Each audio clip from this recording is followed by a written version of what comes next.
Shalom les amis, bonjour à tous et à toutes, Bezrat Hashem. Que des bonnes nouvelles, l'équipe de jour, les fidèles du jour de la nuit, les fidèles de la nuit du jour, Baruch Hashem. Les chevaliers de la cordonnerie, Ashrenu, Baruch Hashem.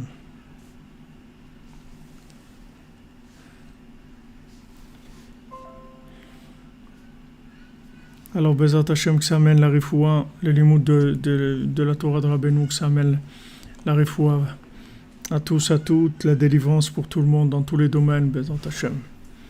Qu'on arrive à se renforcer.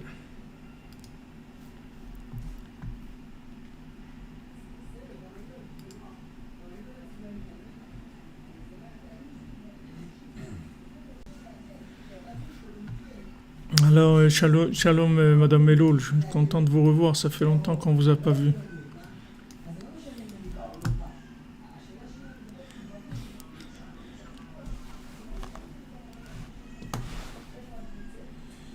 Assurez-nous.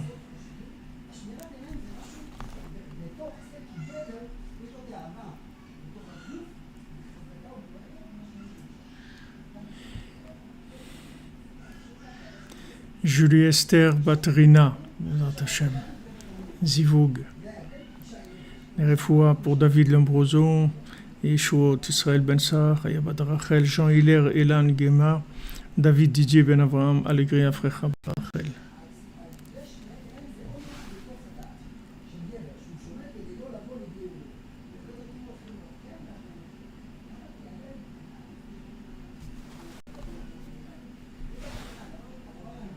Baruch Hashem. Magnifique.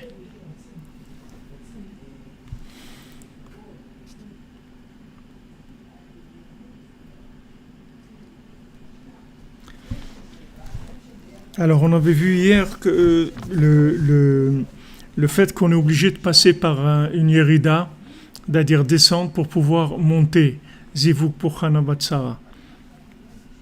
D'accord, on avait, Baruch Hashem, ça s'était ouvert un peu sur cette notion-là. Maintenant, on est page 74, Ot Lamed Vav. Il dit Shegam bedavar aluchot anal mevaer yoter biyichud ha'aron shekatav b'tchila.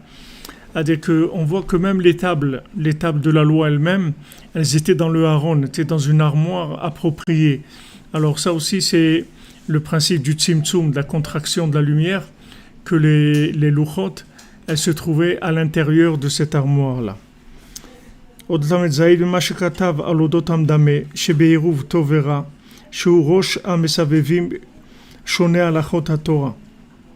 Alors, ce que Rabbeinu il a dit que au sujet de l'imagination, dans lequel il y a un mélange du bien et du mal, comme on avait vu que dans l'imagination, il y a du positif et il y a du négatif, il y a du bien et du mal. Et que, pourquoi ? Parce que l'imagination, c'est la projection. On ne peut pas avancer autrement. C'est-à-dire, on est obligé de faire de la projection. On ne peut pas faire autrement. On est obligé de projeter pour avancer. Et dans cette projection-là, il y a le danger d'avoir des choses qui sont négatives. Des projections d'éléments négatifs qui sont faux dans notre projection. Alors, chez vous, Rosh Hamesavevi Mishone Alachot HaTorah, c'est-à-dire que Rabbeinu il a dit que ceux qui enseignent, les décisionnaires dans la halacha, ceux qui prennent les décisions dans le comportement, la conduite à avoir, au moment de la décision, c'est là où il y a l'imagination qui attaque. Mais Vayer Mashev Gamken, les pliatenu, Be'echer Istapkut le Torah Be'atzma Shenimtsa Be'madrikot Ha'amon. כבהתגברות המדמה הנ"ל שבתערבו מבליע ומכסה את העיינים ברע לגמרי. ממלא מבואר שגם בעסק התורה נמצא סכנה, כסכנת העסקים הגשמים לגמרי שמדרגת צדיק הנ"ל. עד שמוכח מפני זה גם לביטולה של תורה והסתפקותה. מזה גם במקור אחר שבהיעדר הביטול או הסתפקות מתגברים לגמרי הקליפות על העיינים. Donc maintenant il fait un rapport entre le fait que les érudits en Torah qui vont prendre des décisions par rapport au comportement à avoir, eux aussi, ils ont besoin d'istapkut, c'est-à-dire ils ont besoin de savoir se retenir, parce que s'il n'y a pas une retenue, Alors après, la lumière, en fait, elle aveugle la personne et c'est là où il y a l'imagination négative qui attaque. Donc de la même manière que les gens simples, ça se trouve au niveau de l'interprétation des allusions d'Hachem. C'est-à-dire que maintenant on doit, au niveau de l'interprétation de toutes les allusions, de ce qui se trouve autour de nous, on doit avoir une certaine istabkout, c'est-à-dire une certaine retenue. Alors la même chose, ceux qui sont décisionnaires de la halakha, eux aussi doivent faire attention d'avoir une certaine retenue, parce que s'il n'y a pas de retenue, alors il va y avoir les choses, elles vont être faussées. Donc ça, on le voit mamash dans le Niad des Meraglim, quand Moshe Rabbeinu il a envoyé ces explorateurs là. Le fait que maintenant ils ont été explorés et ils ne se sont pas préparés avant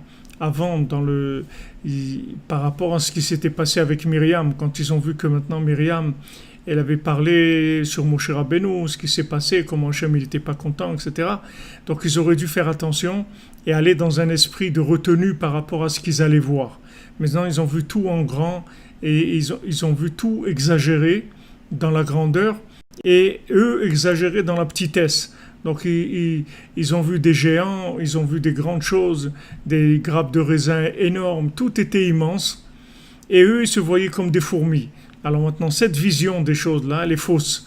Elle est fausse parce que ni eux, c'est des fourmis, ni les autres, c'était des géants qui sont complètement disproportionnés.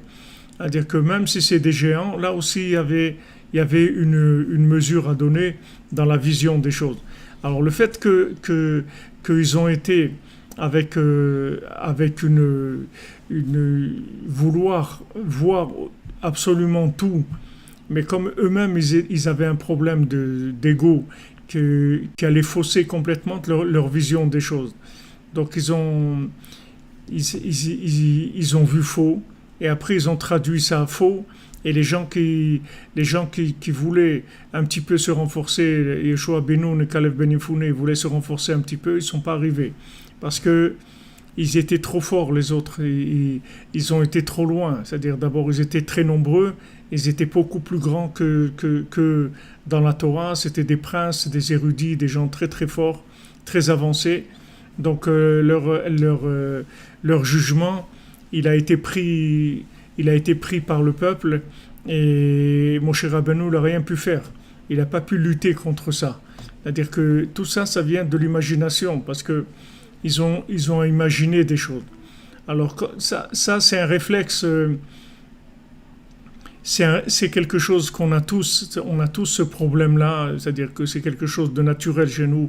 Quand on va par exemple quelque part, on arrive dans un endroit ou dans un nouveau pays ou même quand on rencontre quelqu'un, alors il y a des présents enregistrements de données par rapport aux gens, par rapport aux endroits, toutes ces choses-là, ça fausse la vision des choses. Notamment quand on va rencontrer des gens en vue d'un mariage ou quelque chose comme ça, il faut une grande ouverture d'esprit, il faut beaucoup d'émouna, il faut beaucoup de foi et enlever beaucoup de jugements. Parce qu'on a des jugements qui sont faux. Ces jugements, ils sont faux parce qu'on a beaucoup d'images qui sont nous et de préenregistrements de données qui faussent notre vie quand on doit prendre des décisions. Et notamment quand on doit prendre des décisions importantes comme le mariage ou comme l'éducation de nos enfants, dans quel système les mettre, dans quelles écoles les mettre, et nous-mêmes où on va habiter, quel travail on va faire. Ce sont des décisions qui sont très importantes. Maintenant, ces décisions-là, il va falloir faire attention parce que au moment où on doit prendre des décisions comme ça, il y a des grosses attaques de l'imagination. Comme on l'a vu dans les contes, il va être attaqué énormément avec la rivière qui a l'air d'être du vin et pourtant une rivière c'est pas du vin, etc. Et il va se faire avoir par l'imagination.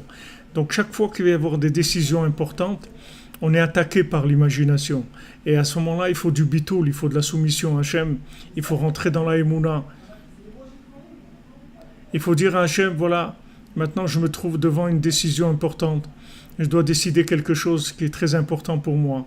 Et je voudrais pas être influencé par des choses négatives et qui vont créer des rejets et tout, alors que la chose peut être bien et la situation elle peut être bien.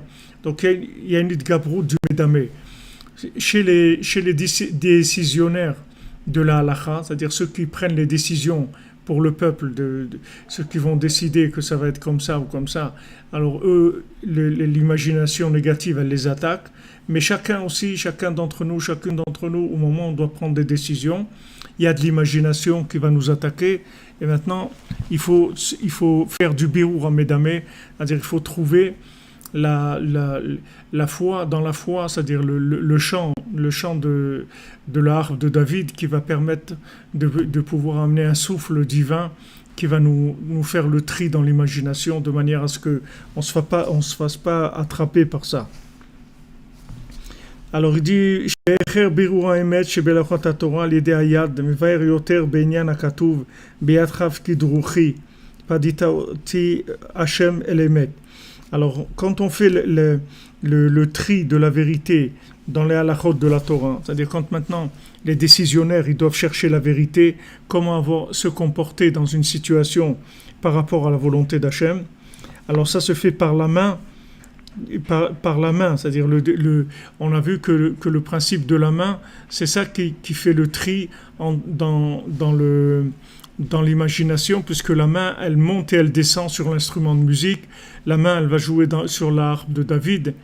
La main, on avait vu, c'est 14, c'est la valeur numérique de David. Et dans chaque main, il y a 14 phalanges. Et maintenant, quand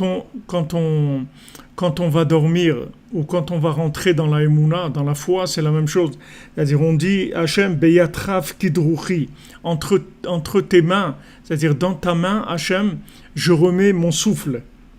Parita oti Hachem elemet, tu me délivres Hachem, qui est celui qui représente la vérité.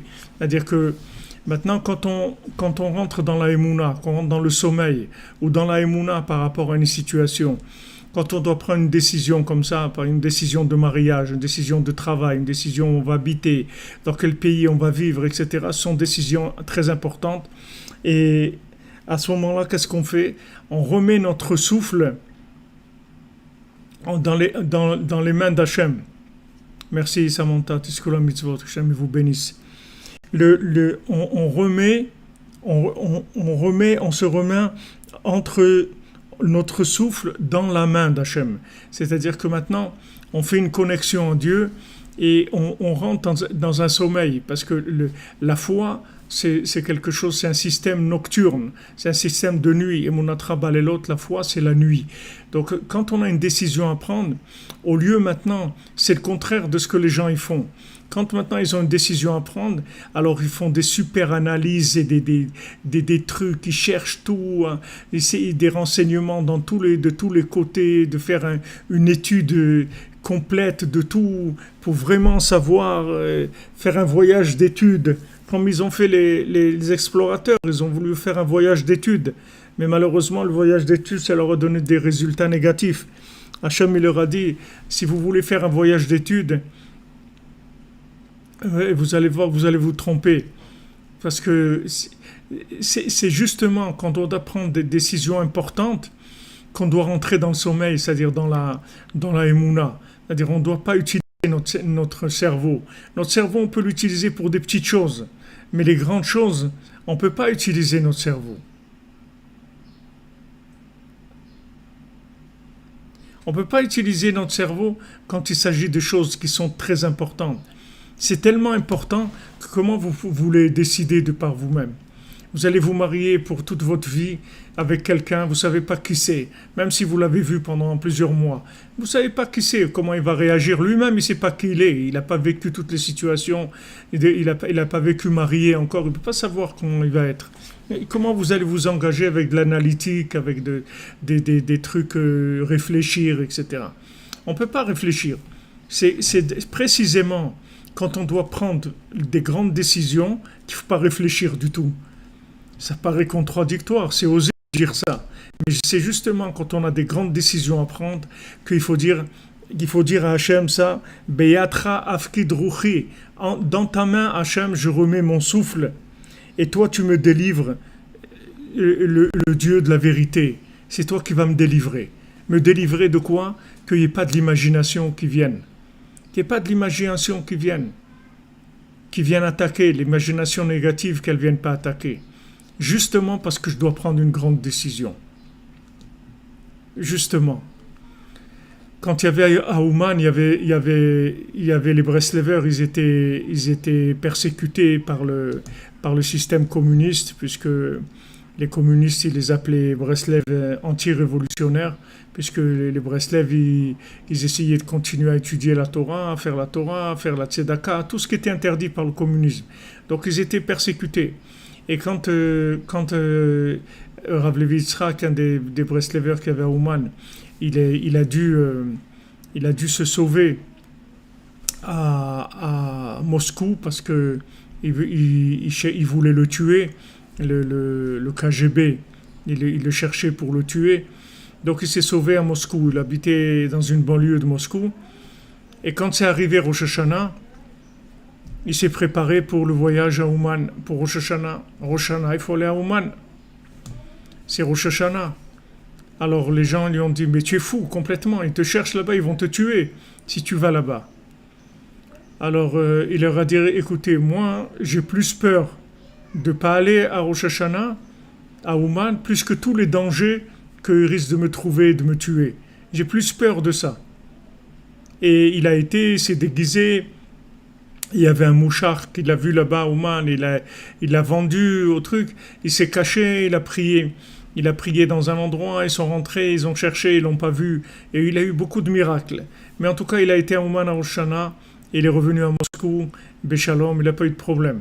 Mais c'était une décision, quelque chose de tellement important, Ouman Rosh Hashanah, qu'il n'a pas pu commencer à rentrer dans le côté des conditions actuelles. Il n'a pas commencé à dire ouais bon il y a un danger, etc. Il n'a pas fait attention du tout à ce qui se passait dans la réalité imaginaire. Il s'est attaché à la réalité éternelle, pas la réalité imaginaire, parce que c'est quelque chose de très important. Donc c'est très important. On rentre pas dans la configuration de la vision sociale ni sociale ni socioculturelle, on rentre pas là-dedans du tout, parce que justement c'est notre vie. Beaucoup de choses dépendent de ça, du mariage, de l'endroit où on va habiter, du pays où on va habiter, des gens qu'on va fréquenter, etc. Ce sont des choses qui sont tellement importantes que justement, précisément, c'est là où il ne faut pas utiliser du tout l'analyse. Parce que si vous allez étudier l'analyse, vous avez pratiquement aucune chance de ne pas vous tromper. Mais maintenant, Hachem, il a de la miséricorde, que des fois, même dans notre analyse, Hachem, il vient et il nous aide, qu'on arrive à analyser correctement par rapport à ce qu'on doit faire. Mais il faut faire très attention quand il y a des décisions importantes. Il faut se baser sur la prière et se remettre entre les mains d'Hachem. Merci Avidan Aganan, merci Ashrenu. Esser, que tout ça soit Esser chez vous, Hachem, que des bonnes choses. Vous comprenez, ça c'est la grande contradiction de ce monde-là. C'est-à-dire que justement, quand c'est très important, on ne réfléchit pas. Quand c'est pas important, on réfléchit, on peut cuisiner, il n'y a pas de problème. On cuisine avec un peu d'imagination en nous, un peu de référence, un peu de truc. Comme on dit, ça ne va pas aller très loin de toute façon. Mais quand ce sont décisions très importantes, il n'y a que l'attachement à Hachem. C'est tout qui peut nous aider. Il n'y a rien d'autre qui peut nous aider. Donc, Mamash, Beatrav Kidruchi Hachem, Padita Oti El Emet. C'est-à-dire que au moment où je dois prendre cette décision, j'ai rien d'autre que de me mettre entre les mains d'Hachem, c'est tout. Je me remets entre ta main, Hachem. Qu'est-ce que ça veut dire, je me remettrai entre ta main? Ça veut dire que ta main, c'est-à-dire elle va faire le tri dans l'imagination. Parce que je ne sais pas, je peux me trouver devant quelque chose qui est extraordinaire et je ne m'en rends pas compte, et je peux trouver devant quelque chose de catastrophique et je ne me rends pas compte non plus. Justement dans les décisions importantes. Et ça c'est une règle de vie qu'il faut mettre avec soi pour savoir que quand on doit prendre des décisions importantes, on doit tout le temps prendre du temps pour la prière et pour se remettre entre les mains d'Hachem. Il ne faut jamais décider tout de suite quand on a des choses importantes. Il faut prendre un peu de temps, pas pour réfléchir, pour prier, pour justement bien insister auprès d'Hachem en disant regarde Hachem, c'est une décision importante dans ma vie et je ne sais pas ce que je dois faire et je me remets entre tes mains, même si moi je pense que c'est bien ou je pense que c'est pas bien, je sais pas, c'est-à-dire que je ne sais rien. Et comme il y avait Rav Shmuel Shapira à la Vachalom, il priait toujours que quand on lui présente quelqu'un qu'ils doivent pas dire non, qu'ils refusent pas une personne pour se marier, que c'est pas lui qui refuse, que si c'est pas ça, que c'est l'autre qui refuse, pas lui. Mais lui, il voulait jamais prendre la responsabilité de dire non. Il voulait pas prendre cette responsabilité-là. Et prier à Hachem que voilà, si maintenant il y a une rencontre avec une proposition de quelqu'un et que c'est vraiment ce qu'il faut pour tous les deux, c'est pas leur zivoug, alors que Hachem il fasse que ça marche pas, mais que ça soit l'autre qui refuse, mais pas lui. Lui, il voulait jamais prendre la responsabilité de dire non, parce que c'est une décision. Quelqu'un qui dit non, il prend une décision, ok. Maintenant, sur quoi tu te bases pour dire non? Dis-moi les critères sur lesquels tu te bases pour dire non. Quels sont Et si vous voyez sur quoi les gens ils se basent, mais vous allez vous plier de rire ou vous allez vous mettre à pleurer de peine. Sur quoi les gens ils se basent, c'est terrible. C'est terrible. C'est-à-dire leur vie, qu'est-ce que c'est à leurs yeux leur vie? Comment ils sont capables de décider des choses comme ça, tellement importantes, avec des critères qui sont vraiment enfantins, qui sont presque rien du tout. Mamash, ça n'a aucun sens. Et les gens, ils décident. Ils décident comme ça, et ils ont l'air sûrs d'eux. Et c'est incroyable. C'est incroyable de voir le niveau de petitesse mentale qu'il y a dans le monde. Comment les gens ils utilisent leur mental en sachant tout ce qu'ils ont comme poubelle dans la tête, comme trucs qu'ils ont rentrés, etc. Non, ils vont prendre des décisions comme eux-mêmes. Il y a pas ces décisions-là, on les prend pas. On les met entre les mains d'Hachem, c'est tout. On les met entre les mains d'Hachem. On se met entièrement entre les mains d'Hachem. Et Hachem, il va décider pour moi, c'est tout. Et après, ce qui va venir, je sais que c'est Hachem qui a décidé. Pourquoi? Parce que j'ai prié, parce que je me suis mis entre ses mains, c'est tout. Donc ce qu'il y a, c'est Hachem qui a décidé, et c'est bien. Je suis sûr que c'est bien, puisque c'est Hachem qui a décidé. Donc ça aussi, c'est pas que maintenant la décision, c'est qu'après, quand il y a des problèmes, si maintenant vous avez pris votre décision avec votre petite cervelle, mais après, vous allez remettre facilement en question tout ce que vous avez décidé. C'est normal, puisque c'est décidé avec des petits raisonnements. Des raisonnements de supermarché, des raisonnements de quartier, des raisonnements de télévision.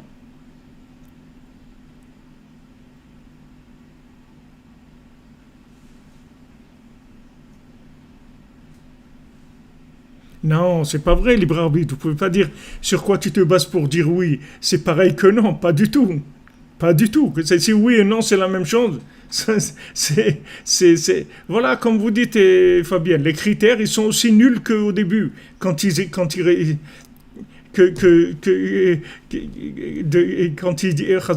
divorce. Mais justement, je me base sur rien pour dire oui. Je dis oui, c'est tout. Mais je dis pas un oui en disant je sais de quoi il s'agit. J'accepte, c'est tout. Oui, c'est accepter. C'est pas que je prends une décision de dire oui. C'est-à-dire que j'accepte, c'est tout. Parce que c'est Hachem. Vous prenez l'exemple d'Eretz Israël. Maintenant, quand on dit oui, c'est pas parce qu'on a vu que c'est bien. C'est parce qu'Hachem, il a dit c'est bien. Donc on dit oui, c'est tout. Mais quand on dit oui, ça veut pas dire qu'on a réfléchi et qu'on a compris que c'est oui. C'est pas ça que ça veut dire. Quand on dit oui, ça veut dire qu'on s'annule, on se soumet. Mais quand on dit non, ça veut dire qu'on décide. Quand ils ont décidé que c'est non, ça veut dire que c'est eux qui ont pris la responsabilité. C'est eux qui ont réfléchi, qui ont dit non. D'après ce qu'on a vu et tout, on peut pas, c'est trop dur là-bas, il n'y a que des géants, c'est dur, et il y a plein d'enterrements toute la journée, les gens ils sont en train d'enterrer des trucs, ils ont vu que des trucs d'horreur. Voilà, ils ont vu ce qu'ils ont voulu voir. Ce que le Yetzirah, il a voulu leur montrer, ce que Amalek, il essaye de leur montrer, ce que le Satan, il essaye de leur montrer. Mais quand on dit oui, c'est pas du tout, c'est pas comme quand on dit non, c'est pas du tout la même chose.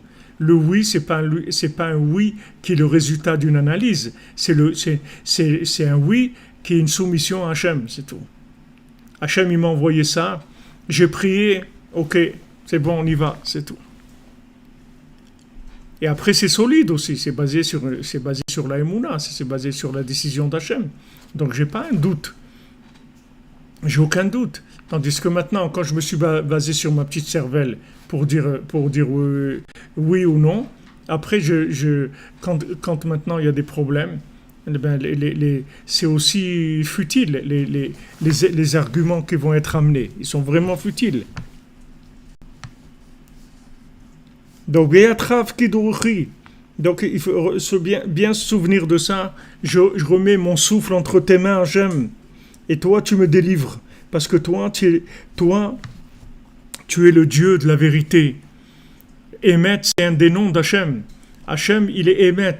La vraie vérité, c'est Hachem. Donc, moi je veux ta vérité, Hachem.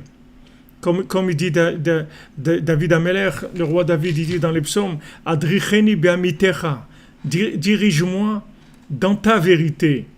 Mets-moi sur les chemins de ta vérité, pas de ma vérité. Pas de la vérité une fois que moi je l'ai analysée, je l'ai mise à ma sauce. Non, ta vérité. Qu'est-ce que tu veux vraiment de moi?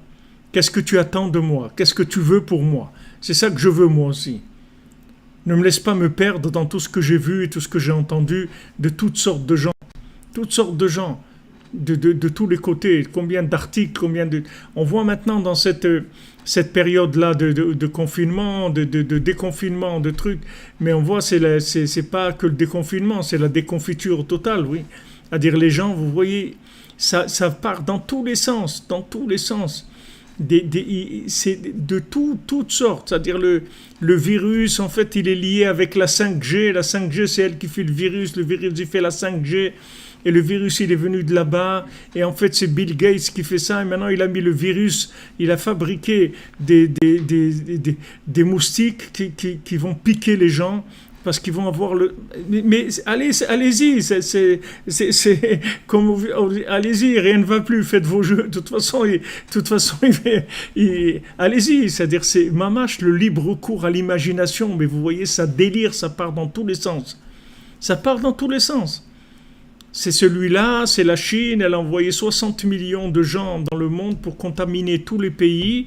On a vu avec les téléphones des Chinois, ils sont rentrés 60 millions de Chinois qui sont rentrés dans tous les pays, ils ont contaminé tout le monde. Et en fait, ces trucs qui a financé ça, pour amener ça et pour faire ci, pour faire là, et vas-y, allez, on y va. Alors vraiment, c'est quand vous voyez, quand il y a des épreuves comme ça, où on demande un petit peu de sortir de la...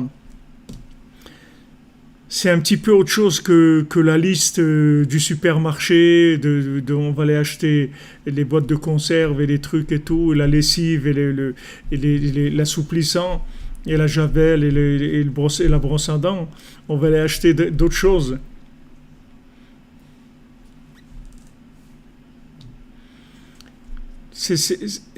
Dès qu'on sort de ça, vous voyez que ça part dans tous les sens. Ça part dans tous les sens. Dès que maintenant, il faut un petit peu il faut dépasser un petit peu la situation, parce que c'est angoissant. Alors, il y en a qui disent c'est la 5G, l'autre il dit c'est Bill Gates, l'autre il dit c'est un plan d'Obama qu'il avait fait avant, c'est un plan de celui-là, c'est Moscou, c'est les Chinois, et trucs. Ok, alors voilà, maintenant il y a une panoplie de trucs à prendre. Vas-y, là ça part. Les gens ils commencent à chanter dans tous les sens. Ils partent dans tous les sens. Vous voyez ce que c'est l'imagination? Elle est délirante. Alors, dès que vous avez une décision, quelque chose d'important comme ça, vous voyez, c'est important, on se trouve dans une situation qui est spéciale. Cette pandémie et tout nous a mis dans une situation spéciale, qui est forte. C'est le monde entier qui est arrêté, qui est bloqué. C'est beaucoup de gens qui ne travaillent pas. Il y a beaucoup de problèmes. Des gens qui ne vont pas à l'école. Il y a beaucoup de problèmes. Donc, il faut se situer par rapport à ça. Et de façon. C'est quelque chose de sérieux. Et quand vous voyez que maintenant il faut se situer, vous voyez du délire, ça part dans tous les sens. Alors que la seule chose qu'il y a à faire vraiment, vraiment, c'est de se mettre entre les mains d'Hachem. Et dire Hachem, tu diriges ton monde et vraiment, je ne sais pas du tout ce que tu fais avec, mais j'ai confiance en toi que tu vas nous amener que vers du bien, c'est tout. Rabbi Nachman dit, à l'époque messianique, Hachem, il va conduire le monde avec beaucoup, beaucoup de finesse. Ça sera très, très difficile de comprendre ce que Hachem va faire. Ça va être très difficile parce que c'est très fin. Ça va être très, très fin. La conduite, ça va être très fin.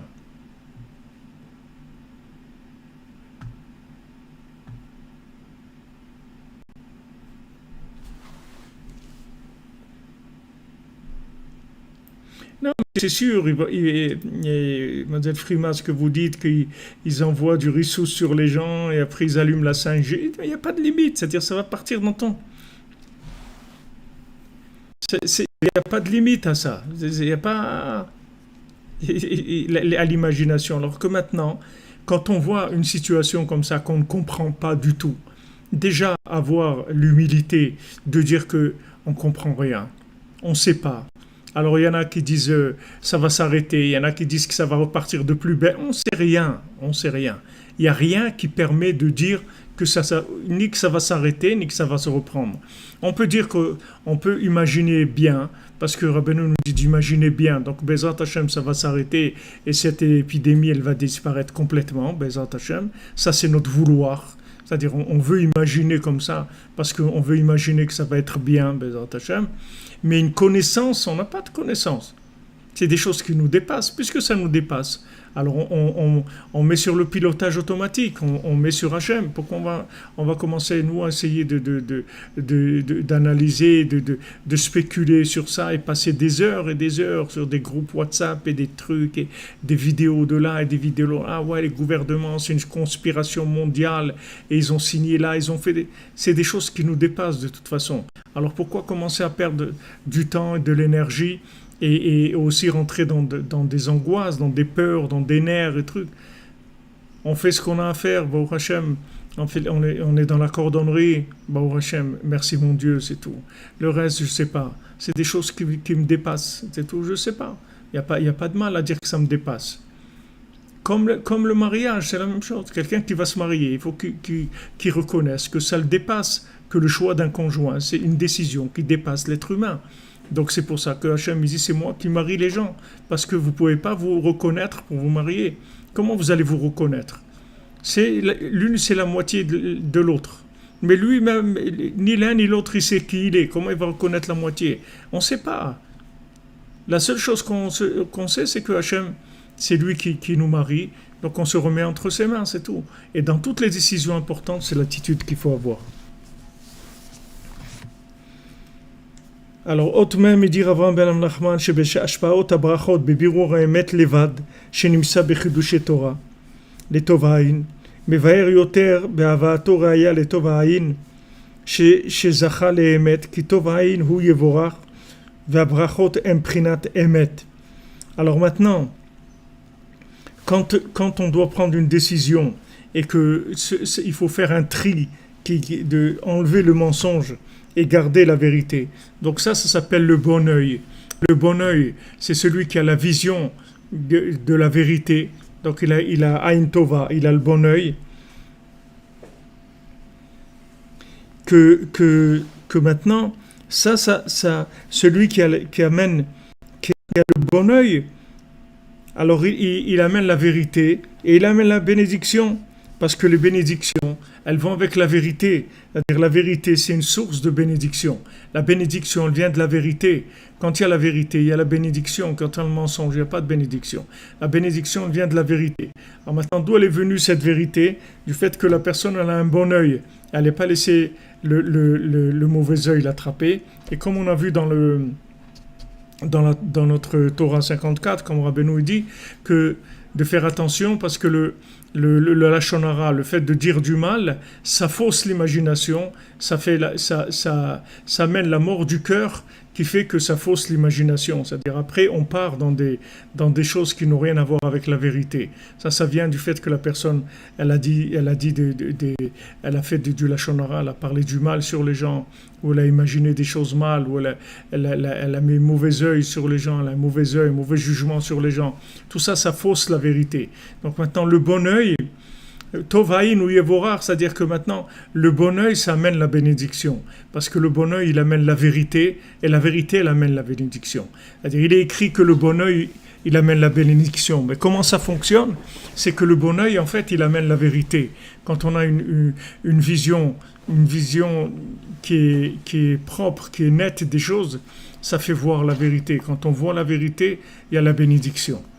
Alors pour nous, qui ont une difficulté à pouvoir avoir du discernement, on a intérêt à rentrer le plus possible dans la Emouna, le plus possible dans la foi. Mamash le plus possible, parce que dès qu'on prend des décisions avec notre tête, on peut vraiment arriver à des choses catastrophiques.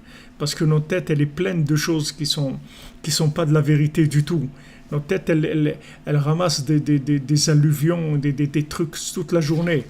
Des paroles, des images, des choses, des sensations qui sont vraiment pas de la vérité. Après qu'on va prendre des décisions, comment on va juger avec ça? On ne peut pas juger, on n'a pas de jugement, on n'a pas de discernement. Donc le maximum dans la Emouna, le maximum dans l'arbre de David, dans Chatzot, dans l'Aïd Bodedou, dans le Tikkun HaKlali, dans Ouman, dans les choses qui vont nous aider à voir clair. Pas parce qu'on va voir clair avec notre cerveau, c'est qu'on va voir clair avec la connexion. Comme Yeshua Benoun. C'est pas que Yeshua Benoun, il va gagner, il va sortir gagnant, qu'il n'est pas tombé dans le piège des explorateurs, parce qu'il a compris quelque chose. Il n'a rien compris du tout. La seule chose qu'il a compris, c'est qu'il y a Moshe Rabbeinu, c'est tout, il n'y a rien d'autre. Et le fait qu'il était attaché à Moshe Rabbeinu, il l'a béni, il lui a fait une bénédiction, et lui a dit, voilà, tu seras protégé de ces gens-là. Tu vas être protégé. Et sa protection, elle n'est pas venue de son intelligence, elle est venue de la connexion avec Moshe Rabbeinu. C'est ça qu'il a. Alors maintenant, quand on sait ça, alors on se connecte sur la protection. On se connecte sur le tzaddik pour avoir sa protection, pour qu'il nous dirige notre vie, que nos choix, on fasse les bons choix. Et si quelqu'un il a un peu de conscience, il va se rendre compte que c'est très difficile de faire des bons choix quand on réfléchit. C'est un miracle quand on arrive à faire le bon choix. C'est mamash un miracle. Ça vient de l'attachement au tzaddik. Plus on est attaché au tzaddik, plus on arrive à prendre les bonnes décisions. Alors même Aleph, il dit Rav Ben Nachman, שיש להתפלא בביאורו והצעתו למאמר רבא שאול, שנפתח לו דבקות כמער איש ולוויות, כי לכאורה נראה בזה כמרכיב ומוסיף בהצעה הזאת, לעניין אחר שלא דיבר תחילה. ואין זה דרכו הקדושו כנ"ל בהכללים, אבל באמת נראה מבואר שזה עניין הדבקות וייחוד השם אלוקים שכתב בתחילה. Donc Rabbeinu là-bas, il a amené le Mahamar de Abba Shaul, que Abba Shaul il avait vu une grotte qui était une grotte de la taille d'un homme qui s'était ouverte sous ses pieds. Alors il dit que d'après ce qu'on sait, c'est que Rabbeinu il n'amène pas des nouveaux éléments, c'est-à-dire quand il dit un enseignement, il n'amène pas des choses comme ça qui n'ont rien à voir avec ce qu'on est en train de dire. Donc c'est sûr que là-dedans aussi, c'est quelque chose qui a à voir avec notre enseignement. Et באמת מבואר שזה עניין הדבקות וייחוד השם אלוקים שכתב תחילה.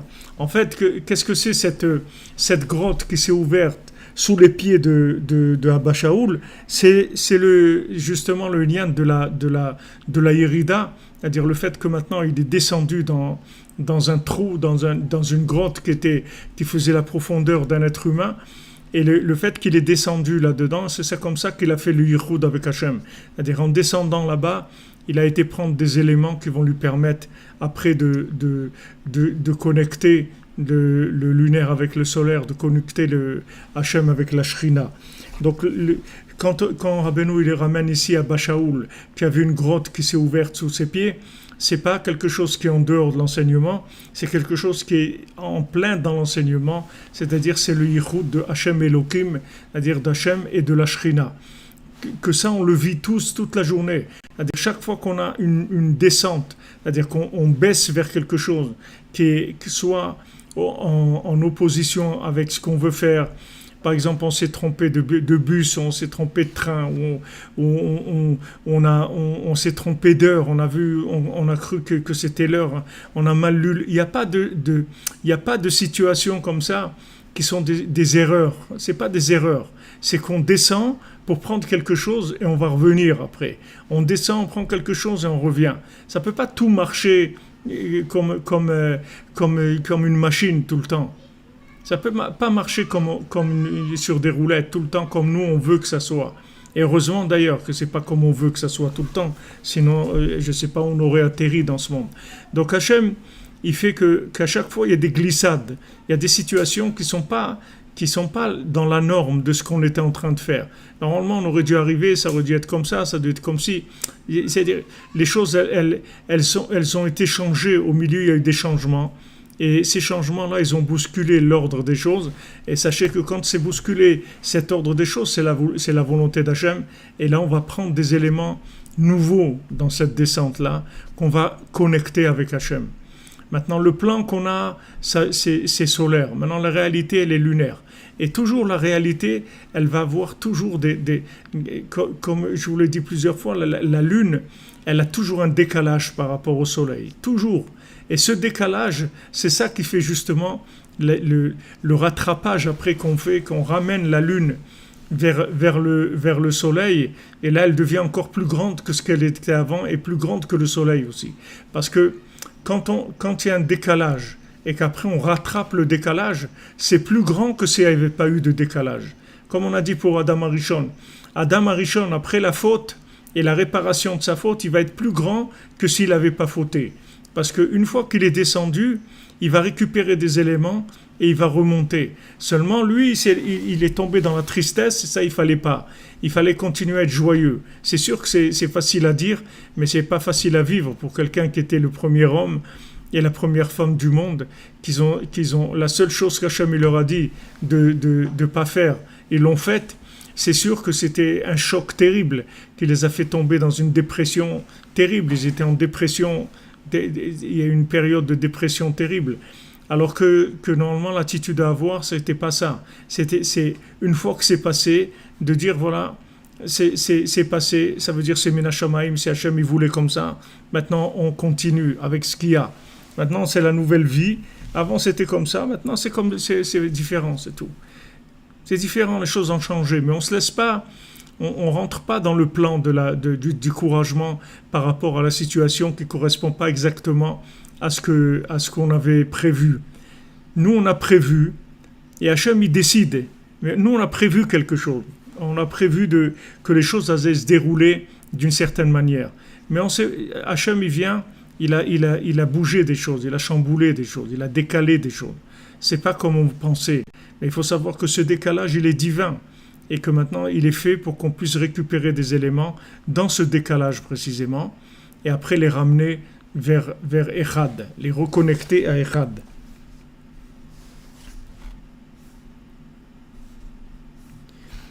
Même bête, il dit Be'echech hatikun shebe'ur ha'emet hanal, daika be'amadregot ha'tachtonot shebe'eretz sadom raglai בפנים, כנ"ל מבאר יותר בביאורו לפתיחת המערה והדבקות הנ"ל, בביאור האמת וצריכתו דייקה מתחתית הנ"ל. Donc voilà ce qu'on a dit un peu, j'avais un peu avancé par rapport à ce qu'il dit avant Ben Nachman, c'est-à-dire que justement le tikkun et la réparation, elle se fait par le niveau d'en bas. C'est-à-dire qu'en fait, c'est le côté qui marche pas, c'est lui le plus important dans notre projet. C'est-à-dire dans notre vie, ce qui marche pas, c'est ça le principal, c'est pas ce qui marche. Nous, on croit que ce qui est bien, c'est ce qui marche. Non, c'est ce qui marche pas le principal. C'est-à-dire que c'est là où ça marche pas qu'il va y avoir la sortie de la vérité. Puisqu'on a dit que le Eretz, comme on dit, Emet, mais Eretz Titzmach. La vérité, elle va grandir de la terre. Comme Hachem il a fait au moment de la création, que Hachem il a jeté la vérité pour le shalom.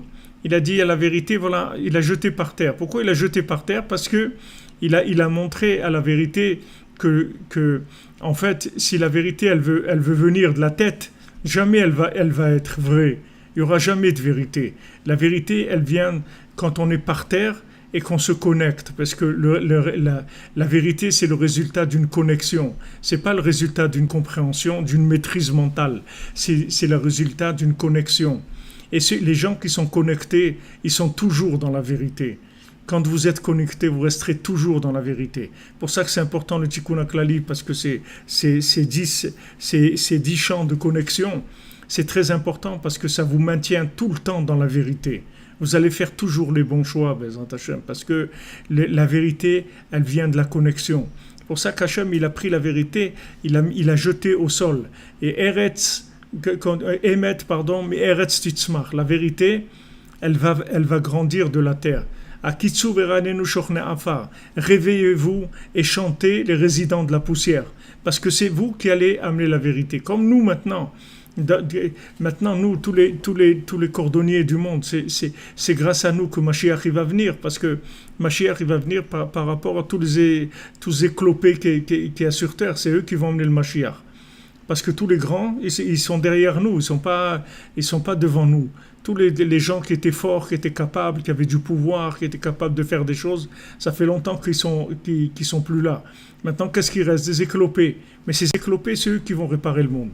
Parce que la vérité, elle vient des éclopés, quand elle vient de la vérité, elle vient de la terre, elle vient pas d'en haut, parce que la vérité, elle vient de la connexion. Et ça c'est quelque chose qu'il fallait comprendre, bien sûr, avant que Adam Arishon et Chava ils mangent du fruit, ils vivaient comme ça, c'était naturel chez eux. Mais une fois que le monde s'est inversé avec la connaissance, maintenant il faut rétablir la chose. Comment rétablir la chose? Par le fait que la connaissance, on va la jeter par terre. Et quand elle va être par terre, elle va voir qu'elle ne sait plus rien, en fait, parce qu'elle est par terre. Elle va commencer à chercher une vérité de connexion. Quand elle va chercher la vérité de connexion, elle va trouver le Emet, l'Amito.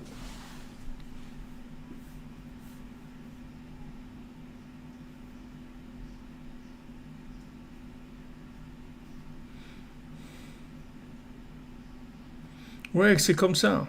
C'est une trampoline, comme vous dites. C'est-à-dire, on descend pour monter. C'est comme ça que ça fonctionne.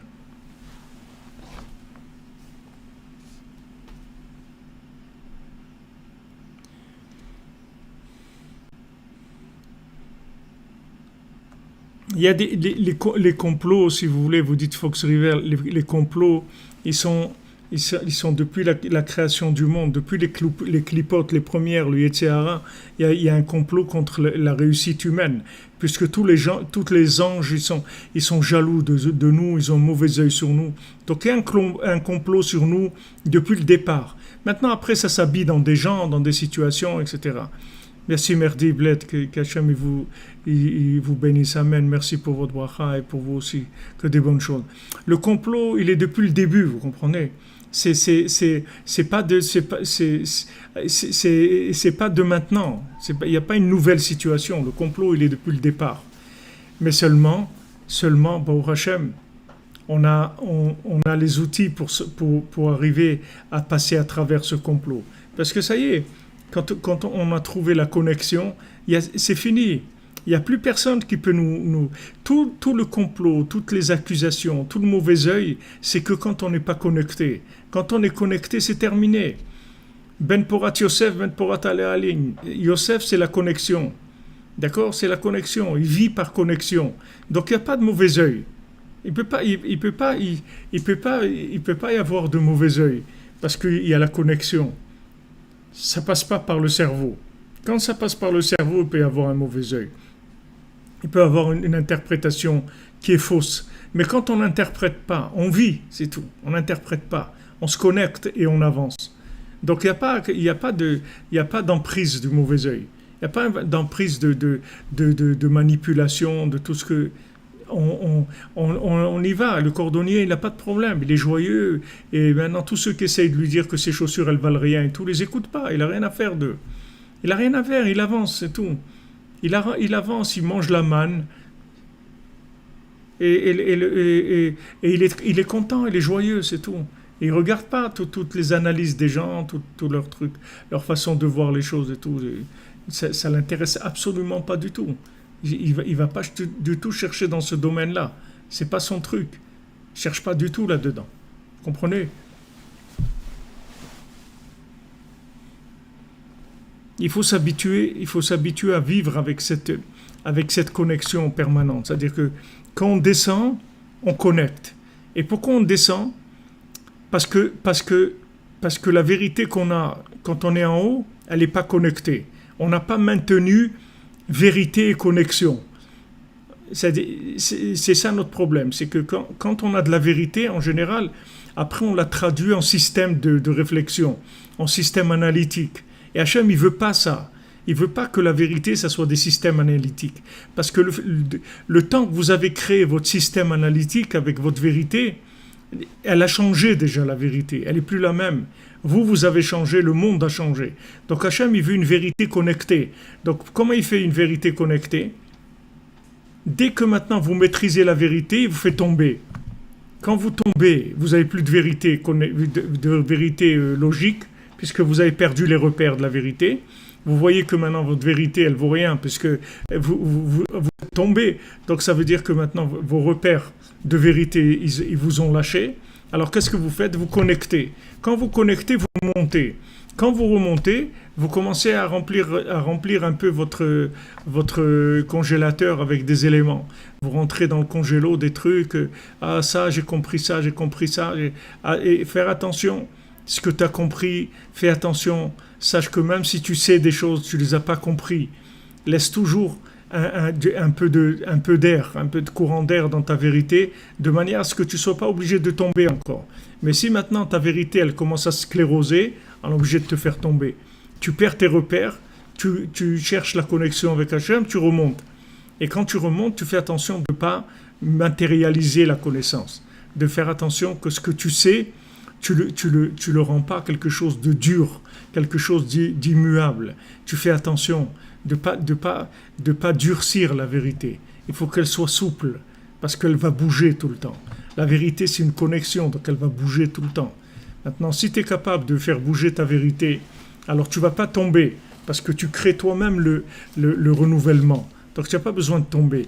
Mais si maintenant tu matérialises trop la vérité, alors tu es obligé de tomber. Si tu crois que tu as vraiment compris, alors on est obligé de te montrer que tu n'as vraiment pas compris du tout. Comme il dit Rabbeinu, il a dit, Hachem il est grand et on ne sait rien du tout. Nous, on ne sait rien du tout. On dit, mais attendez, quand même, vous savez des choses, c'est vrai. Et bon, Hachem, on a appris des choses. Mais tout ce qu'on a appris, ce n'est pas du tout des certitudes en application dans la réalité. On ne s'en sert pas comme certitude. On s'en sert comme connaissance, c'est tout qu'on a en nous. Et que quand la réalité, elle a besoin de ces connaissances, elle va les utiliser. Mais nous, on ne sait rien. Nous, on ne sait rien du tout. Parce qu'on vit en connexion, on ne vit pas avec de la connaissance.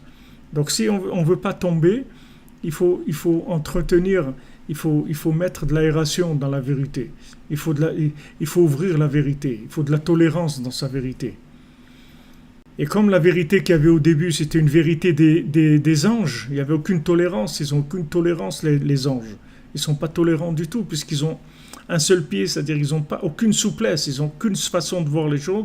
Et la vérité, elle est une seule, et elle ne bouge pas de là. Donc Hachem, il a jeté la vérité par terre. Il a dit, moi je veux du shalom, moi je veux pas de la vérité. Moi je veux de la paix. Une vérité dans laquelle il n'y a pas de paix, elle ne m'intéresse pas. Parce que si une vérité, elle amène la dispute, ça veut dire que cette vérité, elle a été automatiquement mal comprise. Parce que n'importe quelle vérité, comme elle s'appelle vérité, elle doit donner de la tolérance, d'acceptation La première chose quand on a la vérité, c'est qu'il faut accepter ceux qui l'ont pas. Si nous, on croit avoir la vérité, il faut savoir que ceux qui l'ont pas, ils ont une autre vérité, c'est-à-dire une autre façon de voir les choses, qui est vraie aussi. Voilà, il faut de la fluidité. Merci, Serero David. Hachem, il te bénisse. T'amène tout le bien du monde. Vous dites le cours de cette nuit, c'était trop pour vous. Vous avez eu honte. C'est pas rien que pour vous que c'était trop. Pour moi aussi, pour tout le monde. Des fois, Rabbeinu, il envoie une douche et il nous envoie une douche et, comme vous dites, une cascade. Des fois, il envoie les chutes du Niagara. Qu'est-ce que vous voulez faire? Des fois, c'est ça qu'il faut pour nous réveiller, pour nous bouger. On a besoin de passer par des moments très très forts. C'est comme ça. C'est Bon Hachem qui a ça. Bon Hachem qui a le Sadiq, qui s'occupe de nous, qui nous envoie des choses tellement merveilleuses. Ashrenu. Vous voyez ce que c'est? Une yeshiva des cordonniers, c'est Bezat Hachem, il y en a quelques dizaines, quelques centaines comme ça dans le monde. Ça y est, on s'en sort. On s'en sort, c'est fini.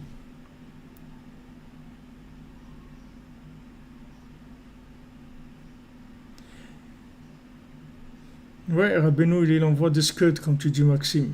Il envoie des refouach les mains pour Emmanuel Ben Daniel. Que des bonnes nouvelles, les amis. Voilà, on continue. Donc, on se retrouve cette nuit à 3h30. Et que des bonnes nouvelles, et accrochez-vous, et Rabbeinu qui nous accroche bien, qui ferme bien le sac, et accrochez-vous dans la joie, Bezrat Hashem,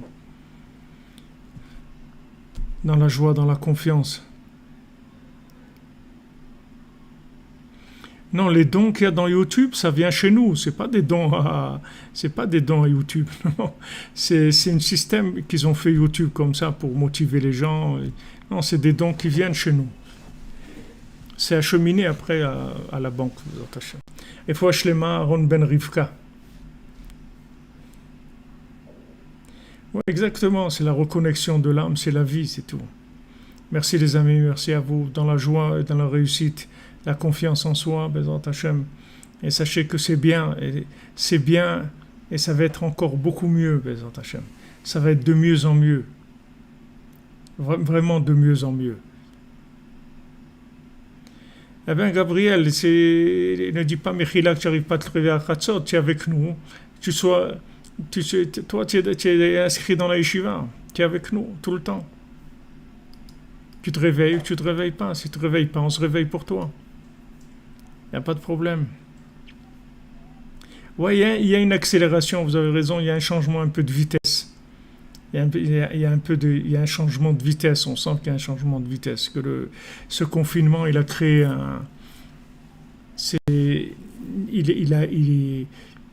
il a fait une accélération, on sent c'est-à-dire une accélération, en fait, des révélations. Refouach les mains pour Rahma Bat Sultana. Vous avez rêvé que ma machine avait été en panne? Non, j'ai pas vu, j'ai pas essayé. Peut-être que vous avez, je vous dirai. Ezrat Hashem. Et c'est le principal, c'est que la machine à laver de Rabbeinu, elle tombe jamais en panne, bon Hashem. Elle va jamais tomber en panne.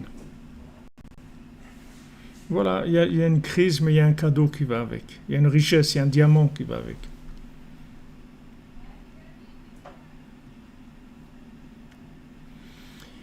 Il y a un grand changement très profond.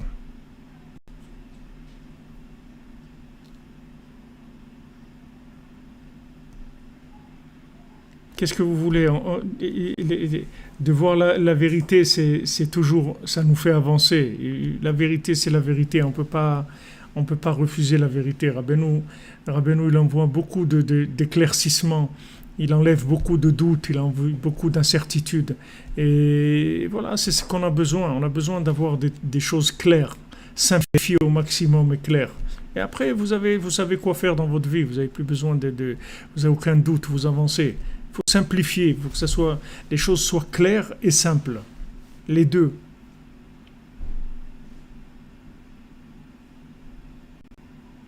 Ah, c'est bien pour l'Amérique du Nord, quand le matin et le soir, pour tout le monde.